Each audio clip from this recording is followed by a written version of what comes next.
देर आए दुरुस्त आए, वर्ल्ड कप धमाका में आखिरकार शुभारंभ हुआ भारत की जीत का और 66 रनों से जीत दर्ज की अफगानिस्तान के खिलाफ। और पूरे मैच का विश्लेषण भी होगा और दो बड़ी चीजें हुई आज शाम को। एक तो हिंदुस्तान ने अफगानिस्तान के खिलाफ अभी अभी ये मुकाबला जीता, वर्ल्ड कप का पहला मैच, तीसरा मैच था, 66 रनों की जीत मिली है। और दूसरी बड़ी बात हुई है कि राहुल द्रविड़ हिंदुस्तान के नए कोच बनाए गए हैं, नियुक्त किए गए हैं और उनका जो कार्यकाल है वो शुरू होगा वर्ल्ड कप खत्म होते ही, यानी कि 15 नवंबर से। और उस पर भी हम बड़ी लंबी चौड़ी बातचीत करने वाले हैं कि क्या उनका विजन है, क्या वो चाहते हैं, किस तरीके से बीसीसीआई उनके नियुक्ति पर देखती है। लेकिन फिलहाल पहले हम बात करते हैं अभी अभी खत्म हुए मुकाबले की, क्योंकि आखिरकार वर्ल्ड कप में हमारी बोहनी हुई है जीत की। और इस जीत के बारे में बात की जाए, पहले भारत ने एक तो आज रिकॉर्ड बनाया इस वर्ल्ड कप में, अभी तक किसी टीम ने 200 का आंकड़ा पूरा नहीं किया था। आज हिंदुस्तान ने सिर्फ 2 विकेट के नुकसान पर 210 रन बनाए, एकदम पहाड़ सा स्कोर खड़ा किया। पहले रोहित शर्मा जबरदस्त बल्लेबाजी की उन्होंने बनाई। रोहित शर्मा ने 74 रन सिर्फ 47 गेंदों में, 8 चौके और 3 छक्के। केएल राहुल 69 सिर्फ 48 गेंदों में, 6 चौके 2 छक्के। आज तो पूरी की पूरी टीम फॉर्म में आ गई और जाग गई। लेकिन अब उम्मीद है जागने का फायदा हो, क्योंकि देर से जागे हैं थोड़ा, तो देखते हैं कि देर से जाग के भी रेस में आगे आ पाते हैं या नहीं आ पाते हैं। लेकिन इस मैच के बारे में और राहुल द्रविड़ के बारे में बात करेंगे, जो इंडिया के नए कोच बन गए। आरपी, एक बड़ी जीत तो दर्ज की और अब मैं देख रहा हूं नेट रन रेट क्या होगा वो मैं आपको बताऊंगा, उसका गुणा भाग चल रहा है अभी। लेकिन एक बड़ी जीत दर्ज करके कम से कम शुभारंभ तो हुआ जीत का। बहुत बड़ी जीत कहूंगा मैं। बहुत अच्छे अंदाज से मैच जीता इन्होंने, क्योंकि टॉस फिर से हार गए थे भारतीय टीम और उनको बल्लेबाजी करनी पड़ी। उसके बावजूद एक विशाल सा लक्ष्य दिया अफगानिस्तान टीम के लिए। दोनों ओपनर बल्लेबाजों ने धमाकेदार शुरुआत की, अच्छे शॉट्स लगाए, अच्छे गेंदों का चयन किया और बाकी रही कुछ ही कसर गेंदबाजों ने अपनी गेंदबाजी किया। एक चीज़ और देखनी होगी समीप कि अब गेंदबाजी में अंत के ओवर में बॉल डालना बहुत ही मुश्किल था। मोहम्मद शमी और जसप्रीत बुमराह गेंदबाजी कर रहे थे। बिल्कुल, इतना डोमिनेट करने के बाद 144 रन तक पहुंच गई टीम। बिल्कुल बिल्कुल। एक खुशखबरी दे दूं इससे पहले कि हम अपने सीनियर एक्सपर्ट मन्नी पाजी के पास जाएं हमारे पैनल में। पाजी, आरपी, एक अच्छी खबर यह है कि हम जो बात कर रहे थे कि पॉजिटिव में आएगा या नहीं आएगा नेट रन रेट, तो हमारे व्यूअर्स को बता दें कि पॉजिटिव में चला गया हमारा नेट रन रेट।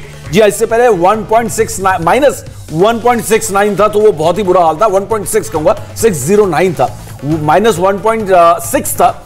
अब पहुंच गया है हमारा नेट रन रेट। पॉइंट्स हैं 2, 3 मैचेस के बाद, क्योंकि 2 हार गए थे, 1 जीते, प्लस 0.073।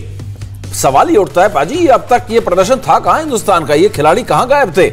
ये रोहित तो वो था ही नहीं जो आज हमने देखा है। वो पिछले 2 मैचेस में वो रोहित शर्मा में दिखाई नहीं दिए, केएल राहुल नहीं दिखाई दिए। और कमाल की बात देखिए कि इतनी बड़ी जीत दर्ज की और एक ही मैच में हम अपना नेट रन रेट भी पॉजिटिव में लेके आ गए। थोड़ी सी कमजोर टीम थी अफगानिस्तान की अगर आप बात करें, क्योंकि मुजीबुर रहमान के बिना बहुत कमजोर लग रहा था उनका बॉलिंग लाइनअप। जहां तक इन दोनों की बैटिंग का सवाल है, जो हमारे ओपनर्स जिन्होंने 140 रन की पार्टनरशिप की, जो कि सबसे बढ़िया पार्टनरशिप है अभी तक किसी भी भारतीय जोड़ी से T20 क्रिकेट में, बेहतरीन बैटिंग का मुजाहरा किया। और कुछ इसी तरह की बैटिंग हम एक्सपेक्ट कर रहे थे पहले 2 मैचेस में भी इनसे, क्योंकि पहले 2 मैचेस में जिस तरह से बैटिंग कर रहे थे बुझे बुझे से लग रहे थे और उसका नुकसान पूरे टीम को हुआ। बिल्कुल, आज जिस तरह की शुरुआत हुई उसके बाद 13 बॉल का सामना किया ऋषभ पंत ने और पंड्या, जिनको के ऊपर भेजा गया बैटिंग के लिए। ऋषभ पंत ने 27 रन बनाए, पंड्या ने 35 रन बनाए। सो ये फायदा मिलता है जब आप एक अच्छी शुरुआत दिला देते हैं। और इसीलिए मैं बार बार हमेशा कहता हूं कि पहले 3 में अगर एक बड़ी पार्टनरशिप होती है तो आप बड़ा स्कोर खड़ा कर सकते हैं। अगर पहले बैटिंग कर रहे हैं और दूसरे बैटिंग करते समय आप बड़ा स्कोर चेज भी कर सकते हैं। आज इतना बड़ा स्कोर था, इतना कुशन था बॉलर्स के पास कि ऐसा लगा ही नहीं कि ड्यू भी गिरी है। सो बॉलर्स को भी इतनी परेशानी नहीं हुई, क्योंकि ऐसा कुशन था उनके पास। बिल्कुल, और ये चीज पहले मैच से ही उम्मीद कर रहे थे हम हिंदुस्तान के बल्लेबाज करेंगे। लेकिन चलिए, जीत की पटरी पर तो लौटी, लेकिन टीम सेमीफाइनल में पहुंचने की पटरी पर लौटी है नहीं, वो पटरी साइड में है, तो वहां उस पटरी में ट्रेन जाएगी कि नहीं उसका इंतजार करना पड़ेगा। लेकिन ये देखिए नेट रन रेट और कुछ विराट के आज फैसले भी। विराट बल्लेबाजी करने नहीं उतरे, उन्होंने प्रमोट करके 3 नंबर पर पंत को और 4 नंबर पर हार्दिक पांड्या को भेजा। तो आज जो टीम का कॉन्फिडेंस था वो एक अलग स्तर पे था। जिस टीम को हम जानते हैं, पहचानते थे, वो टीम भले ही एक कमजोर टीम है, बिल्कुल सही पाजी ने कहा, और ऊपर से मुजीब नहीं खेल रहे थे, लेकिन आरपी वो टीम हमें दिखाई दी जिसको हम पहचानते हैं भारत की। नहीं, बिल्कुल सही निर्णय थे और कोई बदलाव नहीं किया उन्होंने। पहले तो ओपनर अपने सही चयन किया, जो दोनों हमारे मेन ओपनर उनको बल्लेबाजी करने भेजा। और इसके बाद जब वो रोहित शर्मा आउट हुए तो उन्होंने देखा कितने ओवर बाकी हैं बल्लेबाजी करने के लिए, उसके अनुसार उन्होंने चयन किया कौन बल्लेबाजी करने जाए।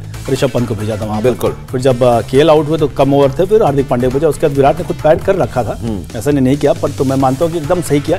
कि कौन कितनी गेंद खेलेगा इस फॉर्मेट में, वो ज़्यादा महत्वपूर्ण, ना कि आप नंबर 5 खेल रहे हैं, नंबर 6 खेल रहे हैं। बिल्कुल। और अगर बात करें हार्दिक पांड्या ने आज जो कमाल किया आरपी, आज आखिरकार हार्दिक पांड्या लगातार बैक करते रहे। कम से कम आज एक खुश होने वाली बात तो ये है कि आरपी कम से कम हार्दिक पांड्या के बल्ले से रन तो निकले। हालांकि हार्दिक पांड्या, इसके बाद भी मैं एक्सपर्ट से पूछूंगा क्या वो टीम में रखे जाने चाहिए या नहीं रखे जाने चाहिए, कोई विकल्प होता तो क्या उन्हें ड्रॉप करते। लेकिन फिलहाल हार्दिक पांड्या ने आज कम से कम 13 गेंदों में 35 रन तो बनाए। नहीं, आज प्रयास बहुत किया, एक शायद कैच भी छूटा, जहां मैं गलत जी बिल्कुल 10-11 रन पे कैच छूटा और आसान से कैच था, उसका लाभ मिला उन्हें और थोड़ा किस्मत ने भी साथ दिया।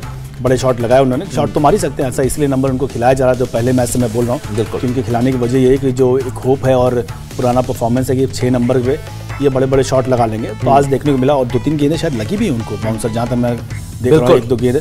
तो अभी भी उस लय में दिखे नहीं है कि अब कुछ जहाँ पे बहुत ज्यादा इम्पैक्ट कर पाए। गेंदबाजी सिर्फ ऐसे ही किया कि हमने ओवर डाले हैं। बिल्कुल। और इस हार्दिक के बल्लेबाजी पर मनीपा जी आपकी क्या राय, इसके बाद में गेंदबाजी पर, उसके बाद राहुल द्रविड़, जो एक बहुत बड़ी खबर है, आज एक ब्रेकिंग खबर आई, राहुल द्रविड़ को चुना। और किसने चुना मैं बताऊंगा, उनका इंटरव्यू किसने किया वो शायद आपके साथ इस वक्त स्क्रीन पर भी मौजूद हो। लेकिन उससे पहले मैं मनीपा जी से पूछूंगा हार्दिक पांड्या का आप फ्यूचर कैसा देखते हैं और हार्दिक पांड्या के इनिंग्स को आप किस तरीके से आंकेंगे 13 बॉलों में 35 रन। देखिए, कैप्टन को बहुत भरोसा है उन पे, इसीलिए उनको बार बार खिलाया जा रहा है। लेकिन मैं देखना चाहूंगा जब प्रेशर सिचुएशंस आती हैं, जैसे पहले 2 मैचेस में प्रेशर सिचुएशंस आई थी, उनमें किस तरह से अपने आप को ढालते हैं, किस तरह से वहां रन्स बनाते हैं। क्योंकि ये तो यहाँ पर प्रेशर ही नहीं बचा था।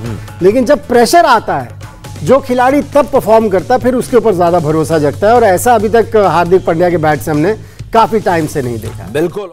T20 वर्ल्ड कप में जब भारत और अफगानिस्तान के बीच जंग चल रही थी और हिंदुस्तान बड़े जबरदस्त अंदाज में प्रदर्शन कर रहा था, उस बीच हमारे एक्सपर्ट आरपी सिंह ने एक इंटरव्यू लिया। बहुत एक अहम इंटरव्यू था और उसके बाद उस इंटरव्यू का बात तय हुआ कुछ घंटों के बाद कि आज के बाद एक बड़ा फैसला लिया गया कि राहुल द्रविड़ हिंदुस्तान के नए कोच होंगे रवि शास्त्री के बाद। और इस इंटरव्यू के बारे में या फिर राहुल द्रविड़ के विजन के बारे में थोड़ा हमारे साथ शेयर करें, जिससे हमें पता पड़े नया कोच का फैसला लेना और राहुल द्रविड़ का आना हिंदुस्तान की क्रिकेट के लिए क्या मायने रखते हैं। मतलब हम सभी को पता है उनका आना सबसे अच्छी बात है, क्योंकि हम सब उम्मीद भी कर रहे थे कोई ऐसा खिलाड़ी है जो एनसीए से जुड़ा हो और जो एनसीए कितने साल संभाल के रखा हो यहाँ पर, जिसका कॉम्बिनेशन बना रहे। और रही बात इंटरव्यू की, उनको अपने विजन के बारे में बताया कि हम क्या सोचते हैं आगे। और सब मेन विजन तो होता है कि आपका T20 फॉर्मेट का वर्ल्ड कप, 50 ओवर का वर्ल्ड कप और अब तो टेस्ट चैंपियनशिप, तीनों जिता के भारत को सबसे ऊपर रखना। बिल्कुल। लेकिन जिस तरीके से भारत के क्रिकेट की अगर हम बात करें, थोड़े से डगमगा सी गई है T20 वर्ल्ड कप में हम देख रहे हैं, तो इन सबको सुधारने पर भी कुछ बात हुई कि किस तरीके से अब आगे लेकर जाएंगे।